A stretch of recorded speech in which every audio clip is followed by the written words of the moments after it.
नमस्कार दोस्तों, the Deepak Goyal show में आपका स्वागत है। अभी तक हमने गीता के 19 श्लोक पढ़े हैं और हमने उसमें ये जाना कि पहले श्लोक में धृतराष्ट्र ने संजय से पूछा था कि मेरे और पांडु के पुत्रों ने क्या किया, और बाकी आगे आने वाले 18 श्लोकों में संजय ने वर्णन किया कि पहले कौरवों ने क्या किया और उसके बाद पांडवों ने क्या किया। बहुत सारे शंख बजे, बहुत सारे कैरेक्टर्स आए जिनके बारे में हमने जाना। अब हम 20वें श्लोक पर पहुंचे हैं पहले अध्याय के। ये श्लोक बहुत इम्पॉर्टेंट है इस वजह से कि इस श्लोक से गीता का प्रकरण शुरू हो रहा है। गीता का प्रकरण शुरू होने का मतलब ये है कि इस श्लोक से या इस श्लोक के बाद से अब ये शुरू हो रहा है कि भगवान श्री कृष्ण और अर्जुन के बीच में संवाद होना शुरू होगा। तो पहले अध्याय का 20वां श्लोक इस प्रकार है। अथ व्यवस्थितान दृष्ट्वा धार्तराष्ट्रान् कपिध्वजा प्रवर्ते शस्त्र संपाते धनु उद्यमे पांडवा। अर्थात अब शस्त्र चलने की तैयारी हो ही रही थी कि अन्यायपूर्वक राज्य को धारण करने वाले राजाओं और उनके साथियों को व्यवस्थित रूप से सामने खड़े हुए देखकर कपिध्वज पांडुपुत्र अर्जुन ने अपना गांडीव धनुष उठा लिया। यहाँ पर सबसे पहला जो शब्द आया है वो आया है अथ। अथ व्यवस्थितान दृष्ट्वा धार्तराष्ट्रान् कपिध्वजा। अथ के शब्द से अभिप्राय ये है कि अब, यहाँ पर ये अब बोला जा रहा है कि अब श्री कृष्ण और अर्जुन का जो संवाद रूपी भगवद गीता का जो एक ये प्रकरण है वो शुरू हो रहा है अथ, और ये खत्म होगा 18वें अध्याय में जाकर 74वें श्लोक पे। इस श्लोक से शुरू हो रहा है अथ से और इति वहां पर आएगा इति। अब ये समाप्त हुआ। क्या समाप्त हुआ? ये जो गीता का प्रकरण है अर्जुन और भगवान श्री कृष्ण के बीच की बातचीत। तो इस श्लोक अथ से शुरू हो रहा है और 18वें अध्याय पे जब हम पहुंचेंगे तो उसके 74वें श्लोक में इति आएगा, उससे ये समाप्त होएगा। और भगवान श्री कृष्ण का उपदेश जो है वो दूसरे अध्याय में शुरू होगा 11वें श्लोक से, जो कि 18वें अध्याय में जाकर और 66वें श्लोक पर जाकर भगवान का उपदेश खत्म होगा। तो प्रकरण इस श्लोक से शुरू हो रहा है और 18वें अध्याय में 74वें श्लोक पे खत्म होगा। तो ये जो अथ है ये इस चीज को सिग्निफाई कर रहा है कि यहां से अब शुरू हो रही है गीता या संवाद का प्रकरण शुरू हो रहा है, जो इति पे जाकर समाप्त होगा। इस श्लोक में आता है शस्त्र संपाते प्रवर्ते, कि शस्त्र चलने की तैयारी हो ही रही है। शस्त्र चलने की तैयारी कैसे हो रही थी कि सबसे पहले शंख बजाया था भीष्म पितामह ने, लेकिन उन्होंने शंख बजाया था अपने पोते दुर्योधन को प्रसन्न करने के लिए, क्योंकि उन्होंने देखा था कि दुर्योधन का मॉरल डाउन हो रहा है। लेकिन कौरवों की सेना ने और पांडवों की सेना ने भीष्म पितामह के शंख का मतलब ये निकाला कि अब युद्ध शुरू होने का समय आ गया है। और सबसे पहले कौरवों की तरफ से बहुत ज़बरदस्त तरीके से नाद हुआ, शंख बजे, भेरी बजी, ड्रम बजे, बहुत बड़े बड़े वाद्य बजे, और उसके बाद पांडवों की तरफ से भी बहुत शंख और बहुत नाद हुआ और उसका बहुत ज़ोर से बहुत गुंजायमान हो गया सारा एटमॉस्फेयर, और युद्ध की तैयारी होने लगी कि अब चलेंगे शस्त्र अस्त्र सब, अब लड़ाई शुरू होने वाली है। तो यहाँ पर प्रवर्ते शस्त्र संपाते का मतलब है कि सब अपने अपने जो भी उनका अस्त्र शस्त्र है उनको तैयार करके लड़ने के लिए बिल्कुल तैयार हो गए। और इसी समय क्या हुआ कि अर्जुन ने देखा, यहाँ पर आया है अथ व्यवस्थितान दृष्ट्वा धार्तराष्ट्रान् कपिध्वजा, कि अर्जुन ने देखा। यहाँ पर दृष्टवा का पद आया कि अर्जुन ने देखा। अर्जुन ने किसको देखा? अर्जुन ने देखा कि जो व्यवस्थित रूप से दुर्योधन की बहुत बड़ी जो सेना खड़ी हुई है वो अर्जुन ने देखी। अगर आप ध्यान करेंगे तो सेकंड श्लोक में आया था कि दुर्योधन ने देखी थी कौरवों की जो एक व्यूह रचना से खड़ी हुई जो सेना थी उसको दुर्योधन ने देखा था। और आपने नोट करा होगा कि उस समय दुर्योधन का क्या रिएक्शन था। जैसे ही दुर्योधन ने कौरवों की बड़ी भारी सेना जो कि एक व्यूह रचना से खड़ी हुई थी उसको देखा था, तो दुर्योधन पर एक बहुत बड़ा प्रभाव पड़ा था और उस प्रभाव के चलते दुर्योधन ने क्या करा था, दुर्योधन दौड़ा दौड़ा गया था द्रोणाचार्य के पास और द्रोणाचार्य को जाकर दुर्योधन ने नीति युक्त चालाकी से भरे शब्द कहे थे और चालाकी भरी बातें करी थी। आपको ध्यान होगा दूसरे श्लोक, तीसरे श्लोक, चौथे श्लोक में ये सब बातें आई थी। तो ये था दुर्योधन का रिएक्शन पांडवों की सेना को देखकर। और यहां पर अर्जुन के ऊपर भी प्रभाव पड़ा है व्यवस्थित रूप से खड़ी हुई कौरव सेना को देखकर। वहां पर भी दृष्टवा आया था कि देखने के बाद उस पर प्रभाव पड़ा और उसने कुछ करा, और यहां पर भी अर्जुन ने भी देखा है व्यवस्थित रूप से खड़ी हुई कौरव सेना को, और क्या हुआ, अर्जुन पर भी प्रभाव पड़ा है। तो अर्जुन पर जब प्रभाव पड़ा है तो अर्जुन का रिएक्शन क्या है, आप ये देखिए दोनों रिएक्शन की तुलना कीजिए कि दुर्योधन पर क्या पड़ा था और अर्जुन पर क्या पड़ा है। धनु उद्यमे पांडवाः, उसने अपना गांडीव धनुष उठा लिया, उसका हाथ सीधा अपने धनुष पर गया। देखिए अर्जुन का रिएक्शन क्या है, अर्जुन का रिएक्शन यह है कि कोई चालाकी नहीं आई उसके मन में, बस उसने देखी व्यवस्थित सेना, उसने सेना देखी और उसका हाथ वीरता से अपने धनुष पर गया और वो भी धनुष चलाने के लिए तैयार है। अगले श्लोक में हम देखेंगे कि अब अर्जुन ने भी कुछ कहा है। किसको कहा, श्री कृष्ण को कहा। ये अगले श्लोक में आएगा ये पर। तो आप दोनों रिएक्शंस का फर्क देखिए। यहां पर अर्जुन को कपिध्वज कहकर संबोधित किया गया है। कपिध्वज का मतलब यह है कि जिसकी ध्वजा पर कपि का चिन्ह हो। कपि मतलब भगवान श्री हनुमान। जो अर्जुन का रथ था उसके रथ के ऊपर जो पताका लगी हुई थी उस पे हनुमान जी का चिन्ह अंकित था। इसकी एक बहुत ही सुंदर कथा है कि हनुमान जी का उस रथ की पताका के ऊपर जो चिन्ह था वो क्यों था। ऐसा कहते हैं कि जब पांडव जो है रहते थे वन में, तो एक बार क्या हुआ कि हवा से उड़ता हुआ एक बहुत सुंदर कमल का फूल द्रौपदी के आगे आकर गिर गया। हवा से उड़ता हुआ आ गया और कहते हैं वो कमल का जो फूल था उसमें 1000 पंखुड़ियाँ थी। द्रौपदी को वो बड़ा सुंदर लगा फूल और उसने कहा भीम को कि भीम मेरे को ये फूल बहुत अच्छा लगा, आप मेरे को और बहुत सारे ऐसे फूल ला के दीजिए। भीम जो है कहते हैं कि वो चल पड़ा उसी डायरेक्शन से जिस डायरेक्शन से वो फूल उड़कर आया था। जब वो चलने लगा तो रास्ते में उसको एक केले का वन मिला।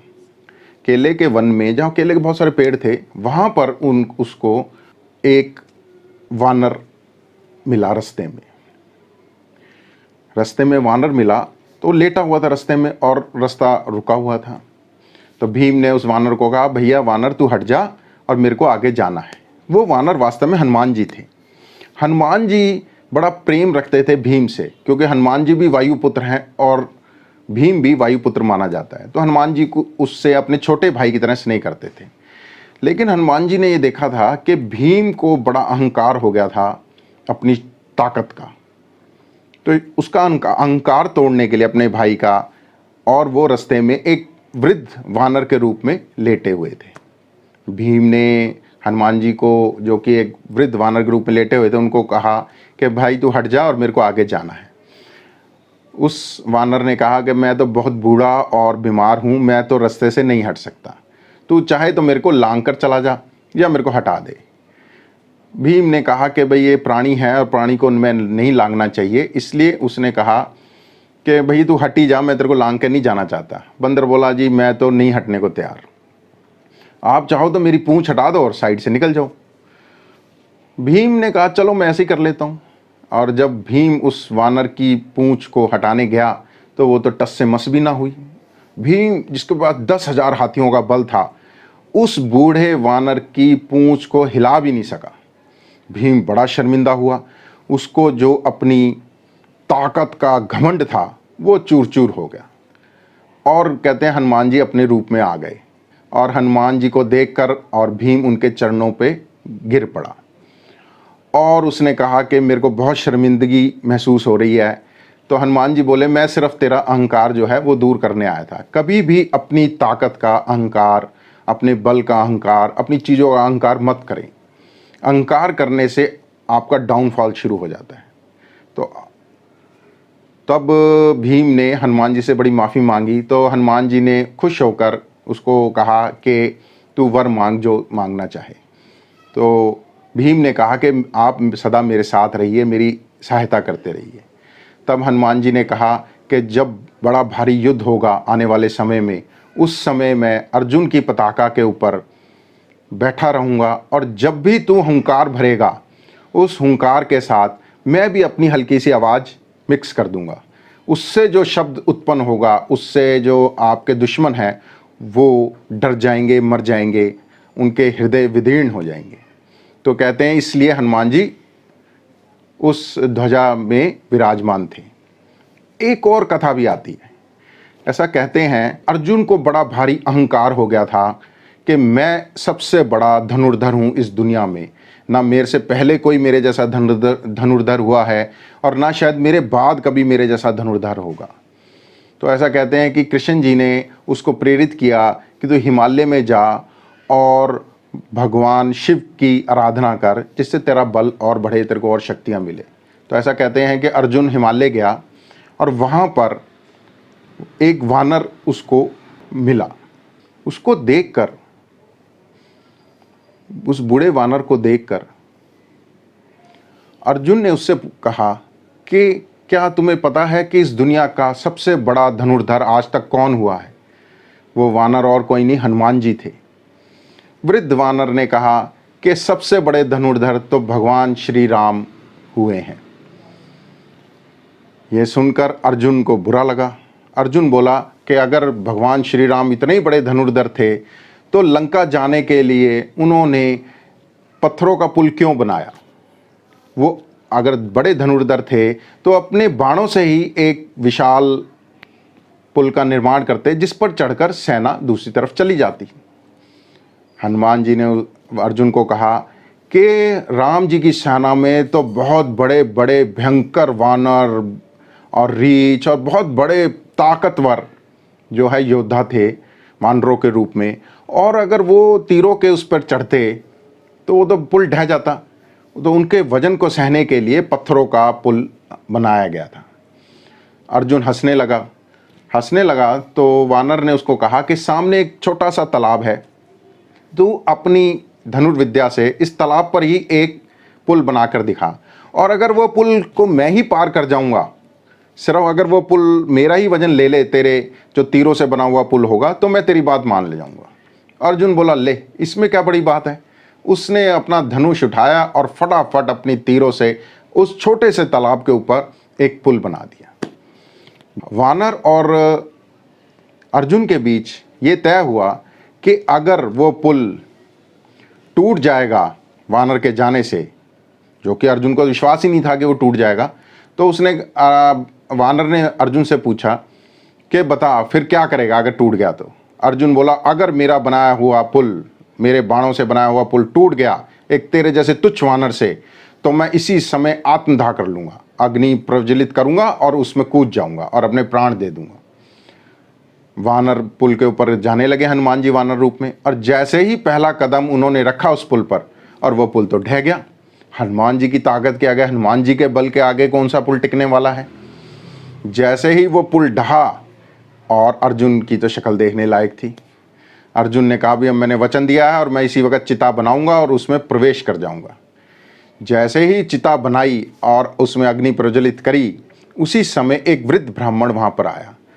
वो वृद्ध ब्राह्मण और कोई नहीं, भगवान श्री कृष्ण खुद थे।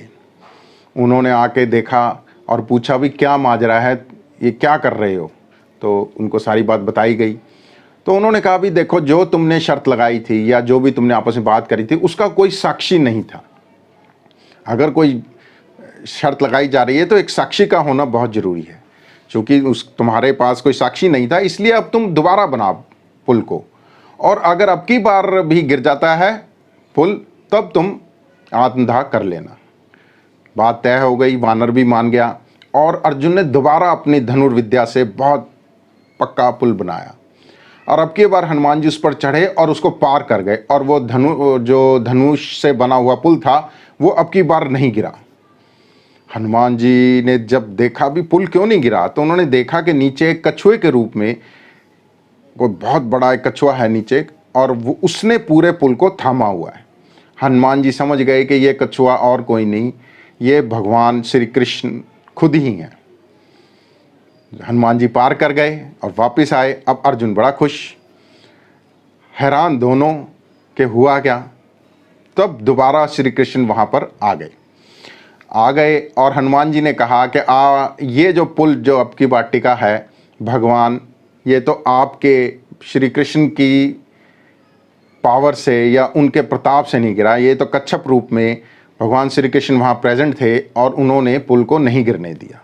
भगवान श्री कृष्ण कहते हैं अपने असली स्वरूप में आ गए और दोनों ने उनको प्रणाम किया। तो भगवान ने कहा हाँ, चूंकि मैं इस पुल के नीचे कछुए के रूप में था इसलिए ये पुल अब की बार नहीं गिरा। अर्जुन ये सारा प्रकरण देखकर बहुत शर्मिंदा हुआ और भगवान के पैरों में गिर पड़ा और हनुमान जी के चरणों में गिर पड़ा।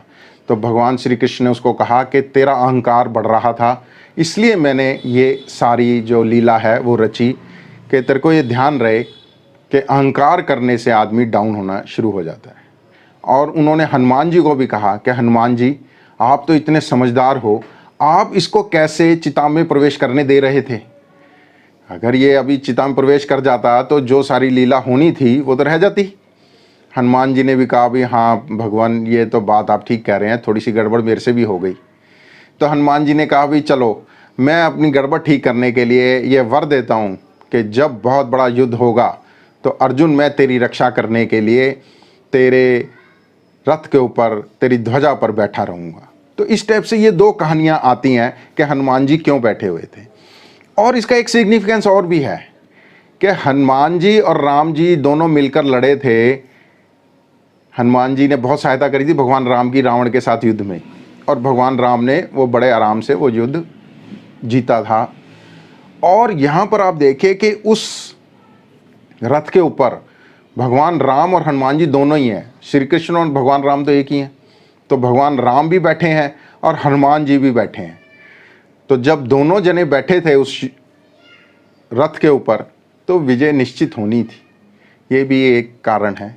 और ये भी आप ध्यान रखिए कि हनुमान जी इसलिए बैठे थे उस ध्वज के ऊपर या उनका चिन्ह अंकित था, या आप ये समझिए कि चिन्ह अंकित था हनुमान जी का ध्वज के ऊपर, ये याद दिलाने के लिए पांडवों को, भीम को और अर्जुन को कि कभी भी आपने अहंकार नहीं करना। आप अपना याद रखें कि अहंकार करने से गड़बड़ हो जानी है। तो ये उनको कांस्टेंट रिमाइंडर था पूरे युद्ध में कि कितनी भी वीरता दिखाने पर दिल में एक अहंकार ना आ जाए आपके। तो ये चीज़ बड़ी ध्यान रखने वाली है कि आप कितने भी बड़े हो जाएं, आपके पास कितनी पावर आ जाए, आपके पास कुछ भी आ जाए जीवन में, अहंकार से दूर रहना है। अगर अहंकार आ गया तो आप समझिए कि डाउनफॉल शुरू हो जाएगा, फिर आप युद्ध को नहीं जीत पाओगे, फिर विजय आपके साथ नहीं रहेगी। तो हनुमान जी का जो चिन्ह अंकित है अर्जुन के रथ पर, जिसकी वजह से उसको कपिध्वज भी कहा गया, वो इस चीज़ का घोतक है, याद दिलाने के लिए था कि घमंड से दूर रहना है, अहंकार से दूर रहना है। तो ये 2-3 छोटी सी कथाएं इसमें हैं। अगले श्लोक में आएगा कि हाथ गांडीव धनुष पर जाने के बाद उसने कुछ कहा श्री कृष्ण को, क्या कहा वो अगले श्लोक में आएगा। धन्यवाद।